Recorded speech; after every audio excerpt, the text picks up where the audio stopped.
Namo tassa bhagavatu arahatu samma sambuddhassa. Namo tassa bhagavatu arahatu samma sambuddhassa. Namo tassa bhagavatu arahatu samma sambuddhassa. Buddhang dhammang sangham namasami. Clearly in ourselves to want to get rid of what we don't like and want to get more of what we like. So constant kind of pulling and conflicting of desires. I want more of the thing that I feel pleasant, comfortable, and agreeable, and I want less of its opposite. So this is what we discover in our meditation practice, and this is why our teachers, my teacher, Ajahn Sundara, emphasize from the very beginning, very clearly, the approach to practice rather than methods and techniques. Method and techniques are not so difficult. It takes a little bit of discipline, though, not so difficult to sort of develop and be quite successful in our methods and the techniques that we use again and again. With some kind of discipline, we can become better at using a method and a technique. When we speak about approach in Buddhism, we talk about an approach of non-contention with ourselves. Remember that the mind is a forerunner of all our thoughts. They come from the mind and they are mind-made. So our world has its beginning in our own ability to construct thoughts and feelings and moods and perception and memories and so on. This is the nature of the mind when it's not developed and it's not trained in a correct way. When our vision of things, our view is not correct, is not right, is still we still see the world through the veil of our perception and our conception and our ideas and the past, memories and so on. As long as we see the world through these veils, then right view is not established. And so the approach that is needed in practice is not our usual ones. I remember myself, I don't like something, get rid of it. I was an expert at that. I was, like a magician. You know exactly what to do when you want to get rid of things somehow. You can develop the skill of getting rid of things and become very good at it. Until you look at your heart, and this is a different story there. Because even though you can get rid of something for a certain time, and it may seem as if it has worked, like a person you don't like very much, or a perception about yourself you don't like, or perhaps the fear of being sick, you don't like that, the thought of not being loved, we don't like that. And how do we get rid of this? It's very easy. You just distract yourself. Or you suffer, and you get used to the suffering. It's interesting. Yeah. So we are more used to that, being expert at getting rid of things, eradicating things, dumping things. Yeah? You know that one, don't you? Don't like something, just dump it. It's so easy. What is not always known is that this aspect of getting rid of things is driven by something which is not particularly skillful. We don't get rid of things unless we don't, we dislike them. So it's often accompanied with emotions, emotional charge, which can be aversion, anger, frustration, impatience, I've seen that. I want to get rid of my computer every time it sort of doesn't do what it's supposed to be doing. It's very strong, isn't it? You can't get rid of your pets when it starts getting too old. and then you feel very guilty. So, oh no, I'm a Buddhist. I should be mindful and let it go, rather than getting rid of it. And so this aspect of wanting to get rid of things, wanting to abandon, to kind of not see or hear things you don't like anymore, is very much bound together with the unskillfulness of aversion. And it can be, the whole range of aversion, from anger, frustration, rage, everything you can think of and you have done through your life when you want to, get rid of something. You can remember, perhaps right now, what happened to you when something wasn't working and you just lost patience and you blew up and you threw things across the room. Never happened? Or you wanted to throw things across the room, but you just about refrain yourself out of politeness in case you ended up in prison. If it was a knife or plates and hit somebody or hit the wall, or so it's really important to get to know these tendencies, because they are very rampant in us until we learn how to let go and know the difference between the two. So you see, I'll continue a little bit longer on this, this whole experience of getting rid of things. As meditators, many people will live here or pass some time here, take time here. You find that when you hear, I've been teaching for many years, and you hear people telling me, they want to get rid of their nasty thoughts, and they want to get rid of their awful depression, and they want to get rid of all their miserable views on things which they can't shake up. They're still sticking to them. They can't, they want to get rid of, hated John or Mary or Lucy or whoever, and even though those people are not here anymore, they still stick. The, old husband or wife or whatever, still hanging around. And they come to me and say, "Oh, sister, I'm just so fed up with all this. How do I get rid of these things?" And sometimes when they are on retreat, they just kind of color it a bit more kind of nicely and say, "How can I let go of that, See, they know, they talk Buddhist, So wrap it up in a kind of pink little paper, wrapping paper, How can I let go of it? How can I let go of this, really, sister? I don't understand. Right.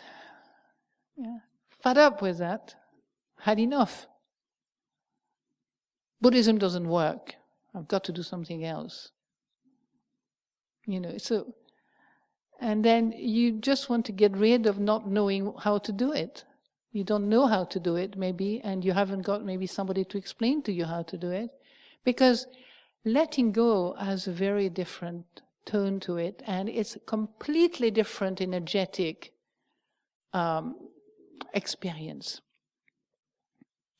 Getting rid of is like caused by maybe hatred, aversion, impatience, dislike, etc., etc.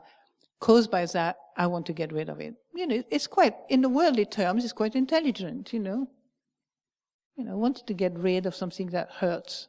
It's normal, isn't it? From the worldly point of view, see, what a clever person you are. Yes, it's not good. Get rid of it. But from a Dhamma point of view, getting rid of something like, anything, maybe not anything, but still I like to stay within the context of Buddhist practice, experience, and meditation. Because this is a very specific context. It's not becoming something, becoming somebody. It's not trying to improve on your worldly material standard. It's simply interested in enabling you to see what is delusion, to see what is non-delusion, and to start walking the path so you'll get the skill and the means and the faculty of doing it yourself at some point. You don't need anybody. You understand, the ability to let this process of letting go take place and then see the result of it and get confidence once you see the result. Once you see how it works, the result, then you get really confident. Now, maybe the result do not please you, so you might still continue to get rid of things. But that's your problem, basically. That's what you want. It's your choice. It's your life, after all. You do what you want. But so I like to always put it back into the structure of Buddhist practice, because the aim is a particular goal: liberation from suffering, liberation from not knowing the truth. Now, when we learn how to meditate, the Buddha talks about the truth of suffering and the cause of the truth of suffering. Okay? The cause of the truth of suffering is something we let go. It doesn't use the word getting rid of. We let go, or we abandon, we let it be and abandoned. And the difference is that letting go is always is rooted in understanding. To comprehend something is a first step for letting go. So, for example, if you are an angry type person, if you are an impatient person, if you are a greedy person, if you are confused in your mind and waiting always for something else to happen, restless, then how are you going to let go of those states of mind, of those emotional states of mind? How are you going to let them go? The normal what comes next is that, well, I'm going to find a means to let it go, to get rid of it. Now, the words are not necessary to want to get rid of things. As soon as you're averse to any of these mental states, that's already wanting to get rid of it. It's symptoms of wanting to get rid of things. When you detect in yourself the feeling of anger, hatred, impatience, irritation, rage, that's already a sign that you want to get rid of it. Because if you were really patient with something, there wouldn't be any anger, would it? Would there be any anger? If you were really cultivating patience, as the Buddha encouraged us to do, and calling patience the highest discipline, the highest austerities in terms of like tapas, like in Indian language, in Sanskrit, the discipline and austerity that the mind goes through when you walk the path, spiritual path, in the Indian tradition. It's like highest level of disciplining the mind is start with patience. Patience is always connected in Buddhist teaching, and countries which are Buddhist and have a lot of their psychology is rooted in Buddhist psychology. Patience is always associated with wisdom. You don't have patience without wisdom in Buddhist countries. Usually, well, for me, when I started doing my first retreat, and I was, 32, I think, and somebody asked me if I wanted to be a nun, and I said, no, not until maybe when I'm 70, and nobody wants me anymore, and the world doesn't want me. 70, the idea and patience was just like the quality of a granny. They immediately conjured up an old ladies who just couldn't do anything else but be patient.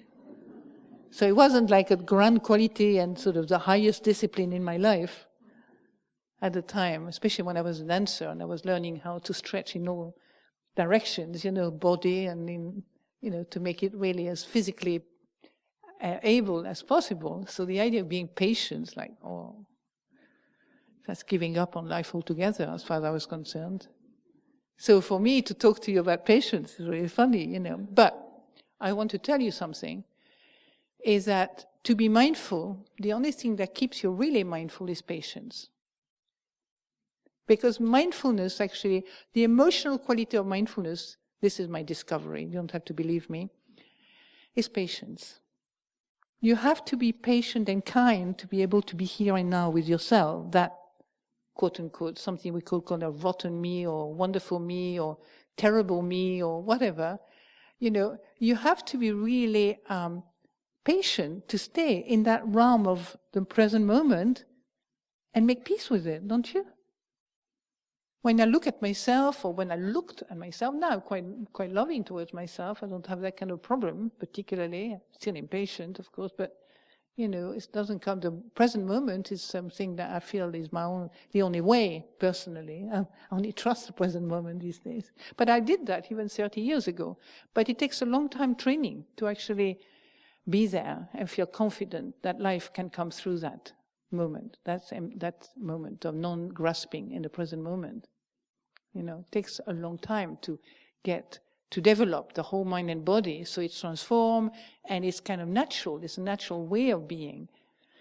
Because from the ego point of view, which is the one who is mainly impatient, there's nobody impatient except I, me. Yeah, is you know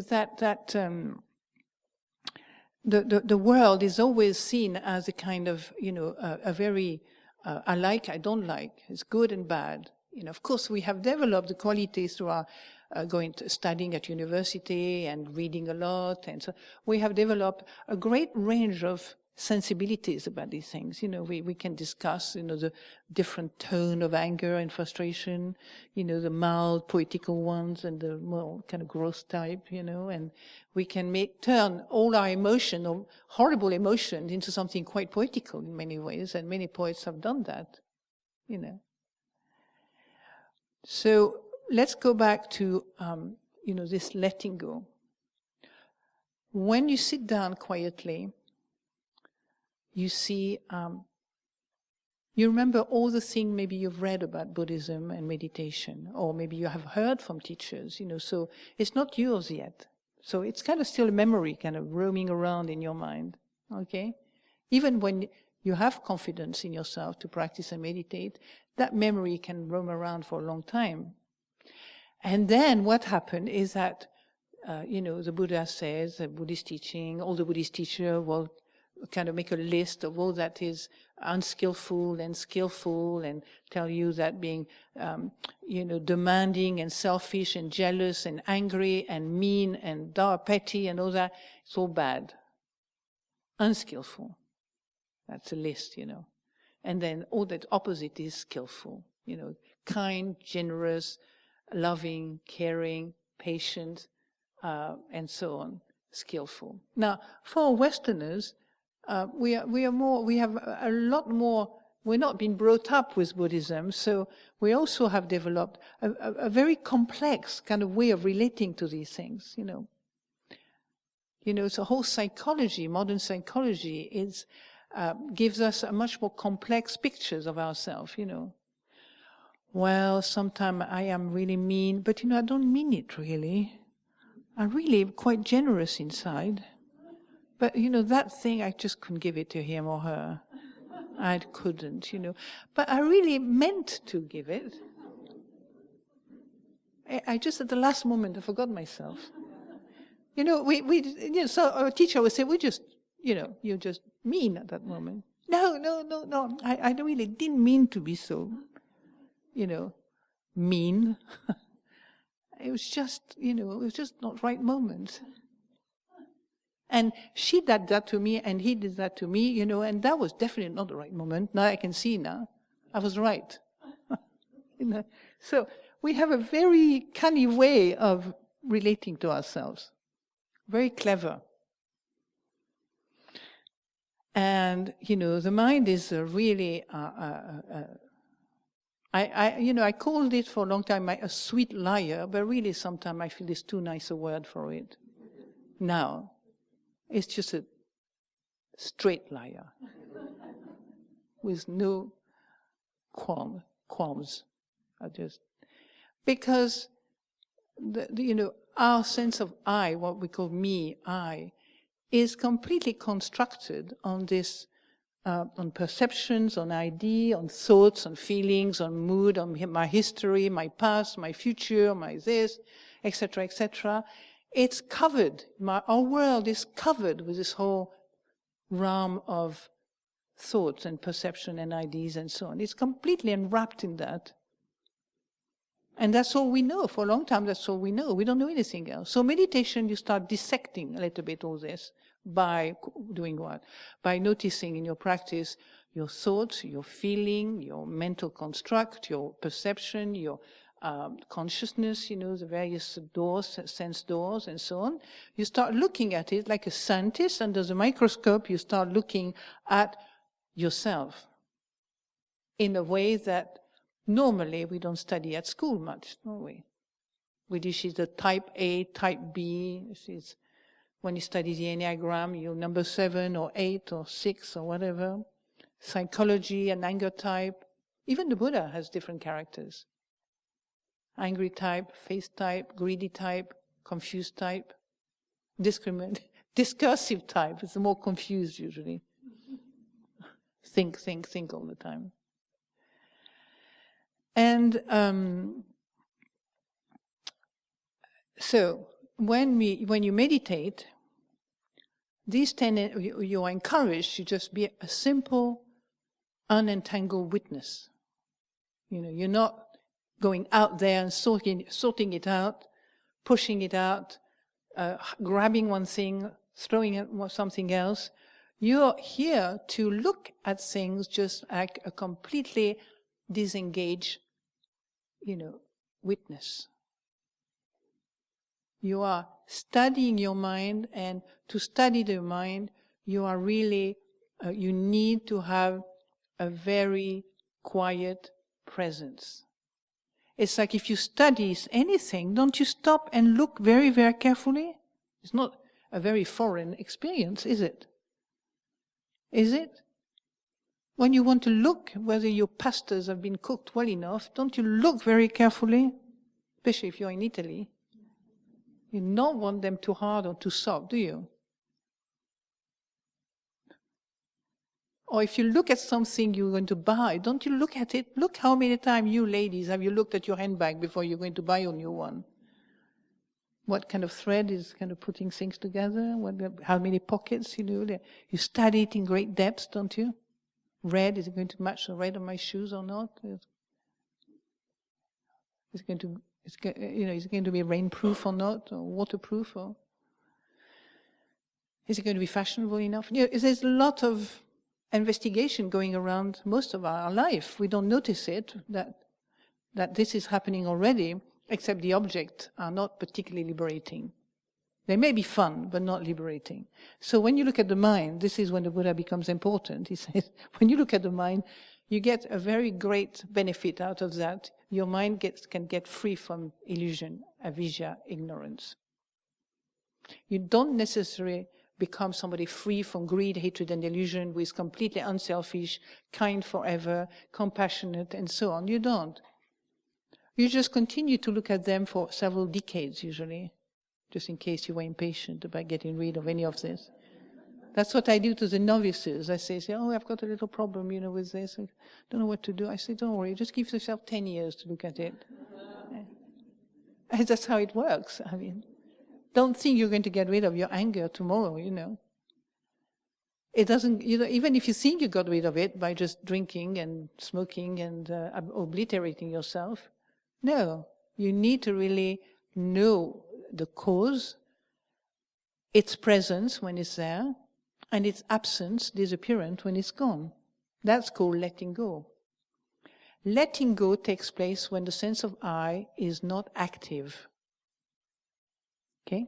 When the sense of I is not here, then you allow life to go. And you think, we talk about letting go, but actually, the Buddha, in our meditation, you look at the 3 characteristics of existence. The Buddha says all phenomena in this universe have 3 characteristics. They are impermanent, they are unsatisfactory, And they are not you, not self. They're not something you can control. They don't belong to you. They are not what you are or who you are. Do you understand that? So, when we look at our thoughts, our feelings, our sensations, our mind, we find out that everything is in a constant flow. Everything is continuously moving on.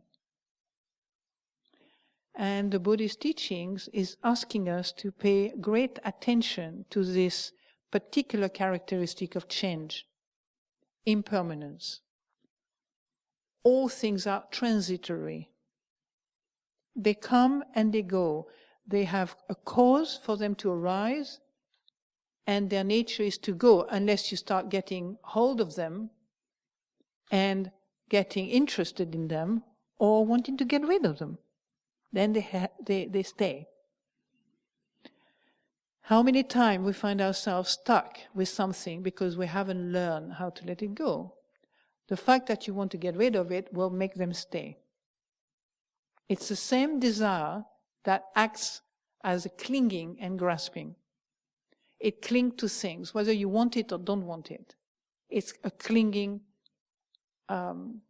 experience. So when we let go, we talk about a completely different reality. It's like at some point you have to pull back and look.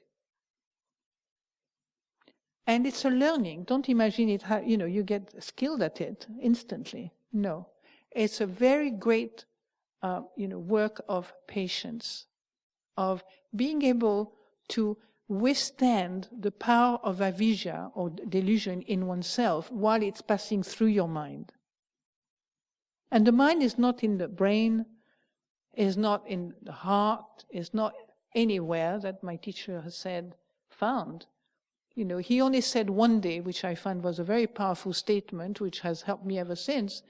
Maybe it will help you, is that the mind is not in the body, is the body is in the mind. And he left it with that. You don't need to believe any of it. Stop sort of letting your mind chew that particular statement.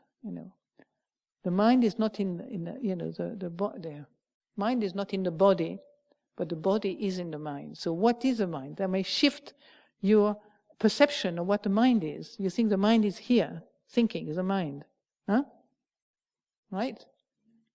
Right. So just find out. I find a new word, actually, with a chitta in Pali. Means chitta. Means chitta used to say it's everything that happened to you in one moment. It's not just the thoughts, it's just everything. The whole reality of now, in moment by moment. Okay? And really the chitta is a world you carry with you. At each moment there is a space which is touched by one thing or another, but it's like your whole experience in each moment. So it's a vast experience, a vast domain, And it includes all the senses, all the thoughts, all the feeling, all the mood, all the the perception, the memories, and so on. It includes everything. The mind is not in the body is in the mind. Okay?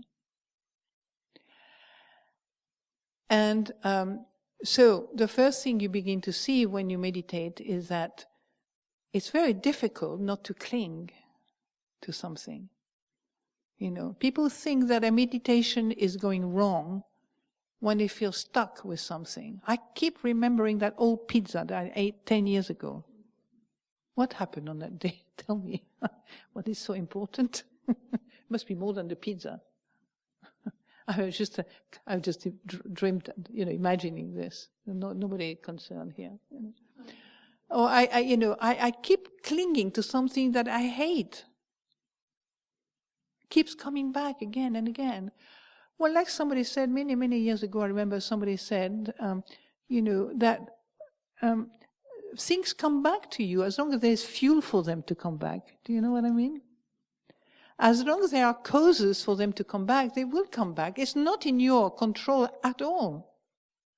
You might not even be fueling them consciously, But a lot of things happen in ourselves, not consciously, remember that, A lot of things happen without us thinking we're doing anything.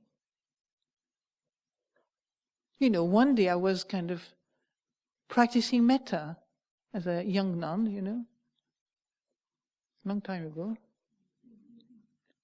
And I was doing my mantra, may I be well, may I be at peace, may all being be well, may all being at peace, like in the morning. Before breakfast, one is not always in the best mood, but so in the darkish room, not particularly nice, the chitters, and I kind of going like, I was mopping the floor. And suddenly, one nun turned to me saying, "Are you trying to corner me?" Zut alors, as we say in French. Oh, heck, I thought I was practicing metta.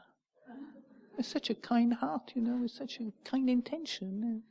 So, we still have a small vision, do you understand? If I had a really large vision, I would have said, maybe it's not the right time to mop this floor. Maybe somebody's busy there. Maybe I can stay a little bit away, but my diligence made that I was going to mop right to their feet, you see. Not to miss anything, as little as possible. So they felt obviously overwhelmed by this kind of pushy nuns that are just trying to kind of crush her in the corner. Well, from my perspective, it was very different. I was trying to clean as much as I could with a mantra of loving kindness in my heart. Spreading love and compassion to the whole world. And there I was, somebody kind of, sort of, had a go at me, So, there's a lot of things happening in our world that we can't see, we don't know, because we're basically a bit blind, as well. The more you learn about your mind, the more you learn about yourself, the more you know yourself, you don't have any doubt where things happen. Say, oh, oops, I forgot myself, I should have been more careful. I should have a better speech. I should have, I could have been more sensitive. So you think I should, but you didn't, so what's the point? You don't need to say I should. But the thing with meditation is that you don't say necessarily I should. You remember, maybe next time I'll be a little bit more wise, a little bit more compassionate, a little bit more, going beyond my world,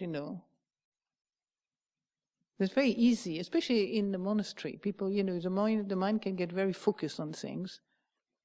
I know from my experience and other people's experience, get very focused. You go like a little soldier. You go do your things, and then you're mindful. On top of that, you're mindful. And mindfulness can be easily like a complete set. Don't bother me. I'm just mindful. Or sometimes you get it with, don't bother me. I'm practicing metta. But that's a stage that I've been through myself. I've seen others being through, and I don't mind anymore. It's like, right, that's just what they're going through right now, and everybody has to go through at some point through that, looking really miserable, being mindful. In fact, one nun used to say to me, when I'm relaxed and completely at ease with myself, people think actually I'm depressed. They come to me, are you depressed? No, I'm very peaceful and relaxed. So, when you're mindful, sometimes people look very serious. You come to Amaravati, everybody is mindful. But don't worry, plenty of life goes on behind the mindfulness, Life doesn't stop with mindfulness. In the contrary, it kind of surge, it comes up. When you go on retreat for a few days, a few weeks, that's really when Mara has a real kind of dance with you. And it really brings all its all its weapon arms and armies and so on to test you, So when you meditate, and you can apply this in your daily life with your ordinary life, if you want to experiment with that, when you meditate in sitting meditation or walking or standing or lying down, you begin to notice not so much when you let go, because you won't even know you're letting go because you're not there, usually. It happened without you, basically. So, how did I let go? Don't know. What happened? Well, did you feel more peaceful now? Yes. Well, maybe you have let go, maybe you haven't, I don't know, but So, but letting go usually is the ending of something, and there is peace. we are encouraged to visit that moment, which we usually forget, the moment of letting go. We get interested in everything that bothers us, all the things that makes us want to get really proactive with things and so on, that create a sense of I, in other words. But when the experience of not being entangled with I is totally disinteresting, there's no kind of nerve to it. You know, it's like peacefulness. Who wants peace? Tell me in this room. Anybody wants peace? Just for 2 seconds, don't you? 2, 3, 4 seconds, you know. And then we all drag ourselves towards Buddhist teaching, you know, really interested with glittering eyes, you know. But actually, who wants any peace? Maybe when you feel miserable for a little while, you want a bit of peace and you go to the church or the monastery. But really, the deep peace of non-delusion, anybody wants that? Because that takes a big step, doesn't it? To live in committed to non-delusion, which means it's touching on everything in ourselves. Every cells in ourselves are touched by this commitment to non-delusion. You know, as soon as you start saying you're going to do a little lie, your whole body starts going, it's like it's not happy because of that commitment to truth, or that commitment to not lying. You immediately notice when you're going to say a little lie. Well, before, if you're not committed, you do big lies, small lies, who cares? You know, nobody's around, nobody sees me. Even yourself, you say, oh, nobody, you know, no, I haven't seen that, you know. Me did lie? Oh, no, it wasn't me. It's not me. No, must be somebody else behind me, you know. So, so the letting go is what happened when you don't cling to something, when you don't attach to something, you know. So yesterday somebody was asking me this question, but we need suffering, don't we, in the world? The question was sort of shaped roughly in that form, because if we don't suffer, we don't do anything. Look at the progress that has taken place in this world through the fact that people are dissatisfied, you know. What do we have the M25 with people that haven't been dissatisfied? And look, is that satisfying, the M25? It's getting 4 lanes, 2 lanes, 3 lanes, 4 lanes, 5 lanes, still unsatisfactory, isn't it? Isn't it? But you can apply this to many things, can't you? Of course, you know, from the medical point of view, we have done a certain amount of progress, you know, but so this idea of having to suffer to make things happen is really strange. Although, there's a great truth in that, and the Buddha said there's suffering, which is exactly what many of us have already seen even before meeting Buddhism, you know.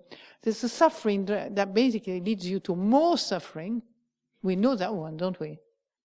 Suffering. I suffer, I'm just going to drink myself. I suffer, I'm just going to dote myself. I suffer, I'm just going to do something really silly that I will regret all my life. Probably, not sure, but you know, we do think that that's going to harm us in the long run. And there's also another kind of suffering, which is all about what the Buddhist teaching is about, is the suffering that leads you to search to the end of suffering. But that kind of suffering is a very special kind, in the sense that it's like coming to a place where you really have gone, you know, disenchanted with suffering. There's a part of us that very, very, identified with my suffering self. If I suffer, then I'm somebody. Do you understand? If things go wrong, I'm somebody. We are really attached to be, in suffering, I mean, in a broad sense, you know. My life is unsatisfactory, then somebody exists there. If I'm just content, and I tell you, just be content with your life, be at peace with your life, you notice the ego just kind of go into depression, doesn't it? It's depressed. It's like, I have nothing to do. What do I do if I'm just content with myself? Got to have something to work on. Otherwise, I get depressed or miserable, or I feel I don't exist. I don't exist for myself, or I don't exist for others if I don't have a problem. Just check. I'm not saying that you should believe what I say, but just double check. How much the activities of our mind that we cling to is to support that sense of self-identity that the Buddha asks us to actually challenge and look at. Am I really my thoughts? Am I really my mind? Am I really my body? Am I really what I think? Am I really my projections? Is my projection really me? And we can see that it's a big sort of step, but most of projection have already gone to somebody else. I've already landed on somebody else before we know it, We are angry, and we see through the veil of anger, and other people are angry, so we get more angry, because we see them as angry. When we have the veil of anger, it's very easy to see other people, the sweet one that we have in our lives, we don't see them as angry.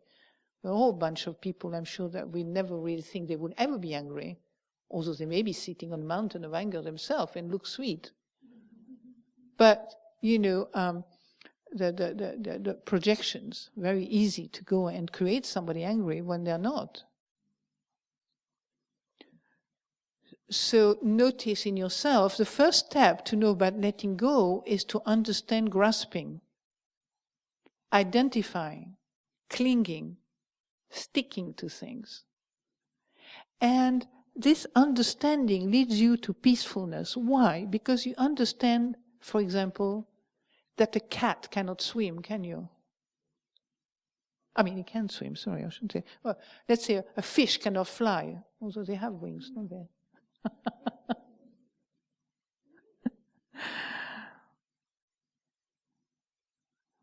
Anyway, you understand what I mean, don't you? Until you see clearly that what your mind can do and can't do. Right? A mind caught up in delusion can only cling. That's all it does. That's the only way it can, survive. And a mind that is not caught up in delusion, that is not clinging. So once you see the limitations of your own sense of self and your own mind, you are at peace with that, and you can see clearly, this is not me, because I know better than that. How can this me that doesn't know better be me when I know better than that? Do you understand? How can I say those stupid words when I know better than that? Who is saying this? Ask yourself. Who is thinking those things? Who is perceiving those things? Who is that sense of me that I'm grasping to, that's perceiving those things? You see? And so the more you understand that the mind is not you, everything, your body is not you, then you start taking care of them kindly. You start respecting something that is limited but useful. You've been born as a human being, of course, and you have to be a human being for a lifetime, from birth to death. And then once what is extraordinary is that this sense of non-identification, which leads to letting go, is over a period of time, you begin to see that you relate to yourself in a much wiser way. You don't demand, a part of your mind to do what it can't do. If you are caught up in greed, the wisdom is not going to be very great. If you absorb into greed, you don't see anything else. You're just stuck in greed. So when you begin to look at greed, for example, greed and anger, or any other of these states, you look at them. Sometimes we don't have the tools. We don't know how to do this. So we say, how do I look, for example, at greed or impatience? Well, it's wonderfully easy. But it takes what? Can you tell me what it takes? Right. Good student. It takes a lot of patience. Why?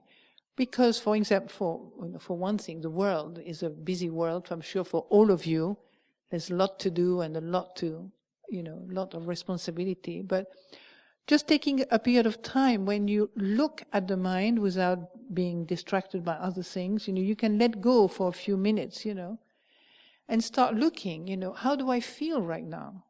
You may not even have a label. You can't put a label on it, There's no words that can come up. It's a sort of, a fuzzy feeling in the heart.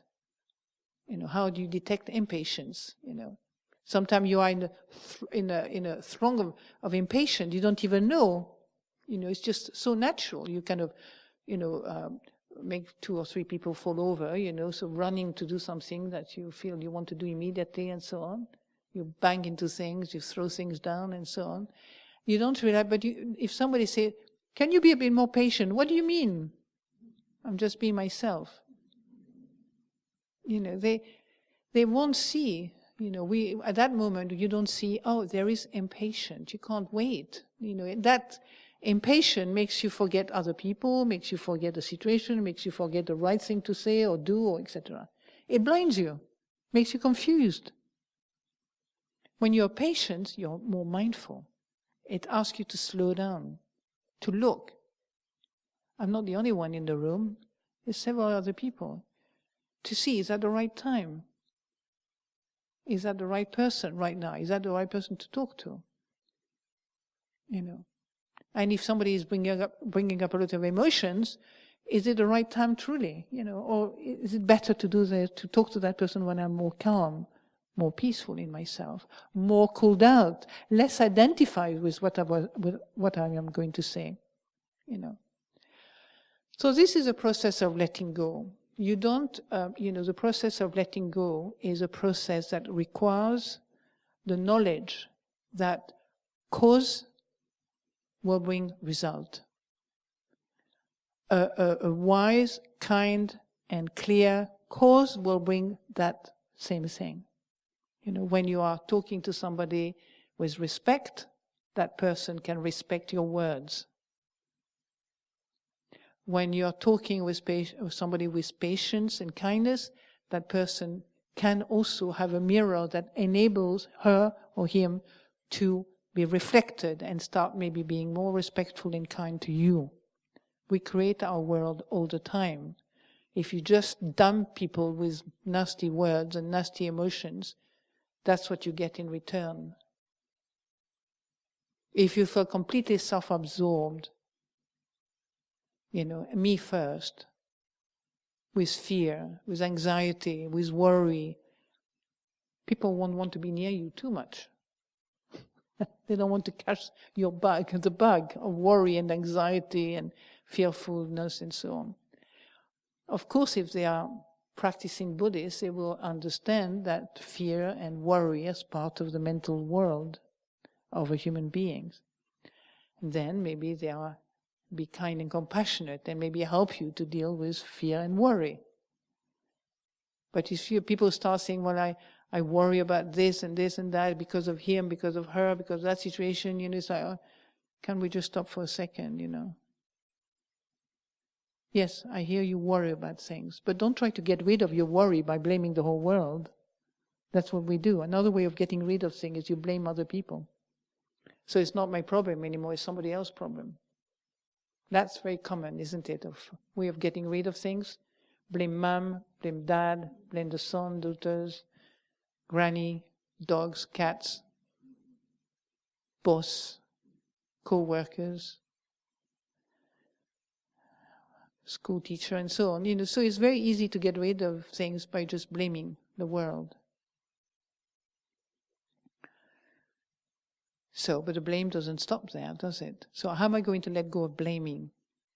Well, I didn't talk much about the Four Noble Truths, but you will let go of blaming by seeing the result of blaming. I mean, have you had any good result from blaming others?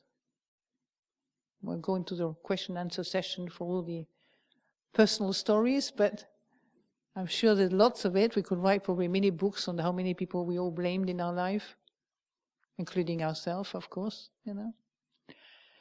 So, just as an example, how are we going to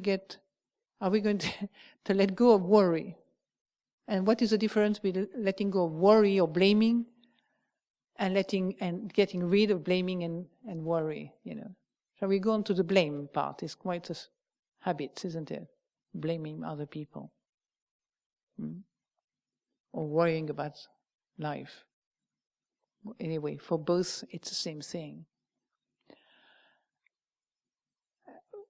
But this teaching doesn't have any sense unless you are really practicing meditation, Buddhist meditation, specific Buddhist meditation, which requires that you sit quietly or walk, etc., different posture, and that you look inwardly, and that you use the map that the Buddha has given us to know the mind.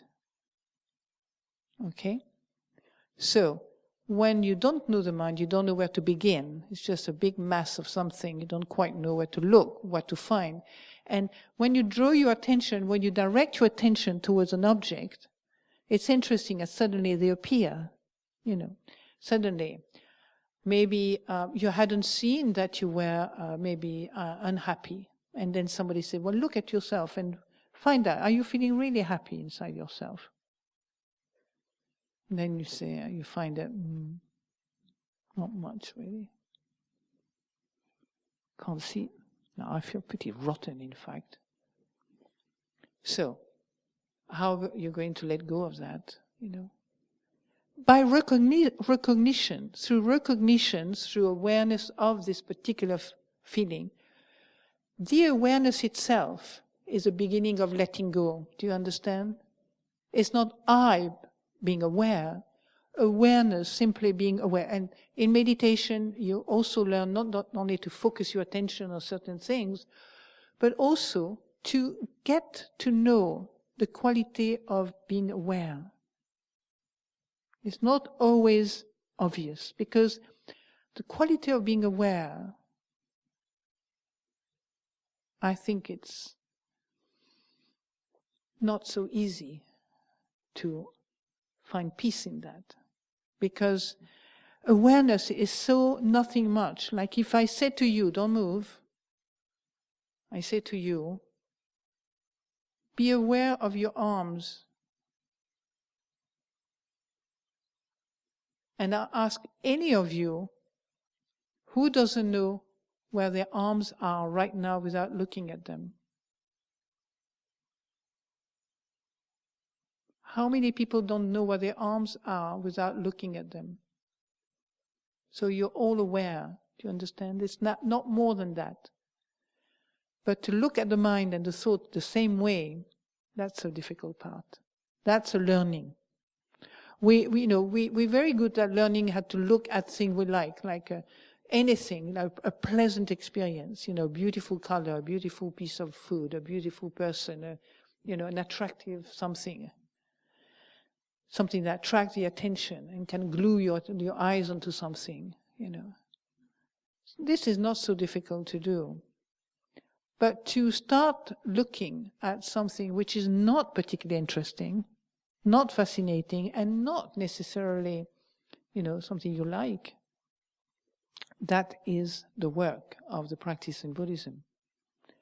You look at the mind, and you begin to see, oh wow, I feel pretty rotten. Now, if you are still, in the kind of caught up in delusion, you start reacting to it, want to forget about it, get rid of it. If you learn how to be mindful of it and patiently notice the effect it has on you, lo and behold, you find that there is a quality of wisdom that emerges from that seeing, from that noticing, from that listening inwardly. That's called, Ajahn Sundara will call it intuitive awareness. It's almost like something that gathers all the information beyond the old, the past, the thing we know already. Just take the information from now and help you along the way. Maybe at some point he will say, well, I think I need to stop smoking. Maybe that will be better. I won't be so obsessed about it. But that is it's a kind of gross level. Because the desire to smoke or drink or whatever, it's more like a sense also of dissatisfaction in oneself, isn't it? So how am I going to deal with dissatisfaction in myself? Well, the process of understanding, looking at it, feeling it, noticing the cause and the effect, And because we are intelligent creatures and want to be happy, because survival of somebody is very dependent on the sense of well-being and happiness somehow. If you're just miserable and crushed all the time, you won't last very long. But we are clever enough, for some reason, to know that the suffering we experience is unhealthy. But not through by getting rid of it, through knowledge, through understanding, through seeing, through non-identification, so seeing clearly that this suffering is not me, not mine, not you, doesn't belong to me. And you have to train your mind very strongly like that, when it is very stubborn. It's just words, simple words that give you a different direction. It's me and mine. I'm terrible. I'm so bad. I'm so this. We are so good at telling ourselves negative things, aren't we? I'm not intelligent. I'm not brave. I'm not courageous. I'm not good looking. I'm not this. I'm not that. I'm getting old. I'm miserable. I'm just awful, dreadful, pathetic. I have to be careful the words I use because sometimes I realize they may be not quite right. Slob, a pathetic slob. Is that rude? No, it's not rude, is it? No. A pathetic kind of heap or something. So we're so good at that, we just ruminate this day and day after day, 360 days, how many days there is per year, And without any qualms, nothing. It's like normal. A normal day, like 99% negative rumination. And as a women teacher in Thailand used to say, you just ask somebody to do 2 minutes of focusing mindfully on their normal breathing. And they panic. I can't do that. No. Just not thinking about myself for 2 minutes, I can't. Just being peacefully with my breath for 2 minutes? No, I can't. I mean, of course, you don't say that, but after 2 minutes, you start thinking about the shopping and the holiday next year and all the things that happened in the past and the future and so on. It's like forgetting. Do you see how delusion is stupid? How avidya is a vicious circle, It keeps going. And then we're sick, we get ill, miserable and depressed. And you say, I don't understand, I'm depressed. Double check, what do you think all day long? Do you think about something nice, friendly, kind of rosy? Even though I don't like rosy things, but just something that uplifts you and make life a little bit sort of bearable? Oh no, miserable, awful, weather is bad. Look, the sun is not good enough, not enough sun. Sunny today, but it will rain, I'm sure rain tonight. But that's the humor of England, isn't it? The weather, that's part of humorous kind of world, isn't it? So, realize how much addiction we have towards this deluded mind, poor mind. We don't even have much compassion for these deluded conditions. It's like having an illness, but we keep beating ourselves up to feel better.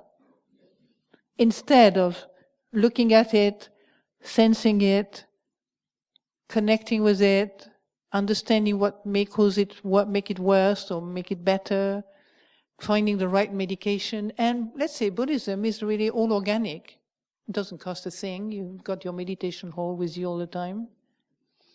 You got your teacher and your students all there in one place. Cost nothing. And it's a sure cure. It's not even like, a terminal illness delusion. No, Buddha gives us hope. It's actually curable. Can end. So, isn't it wonderful? So I leave you on this, and just hopefully that will so inspire you to come and learn about meditation and how to make your mind a place where you feel happy to inhabit. Your heart, mind, body, a good, lovely world to inhabit, even with all its imperfections. It's okay.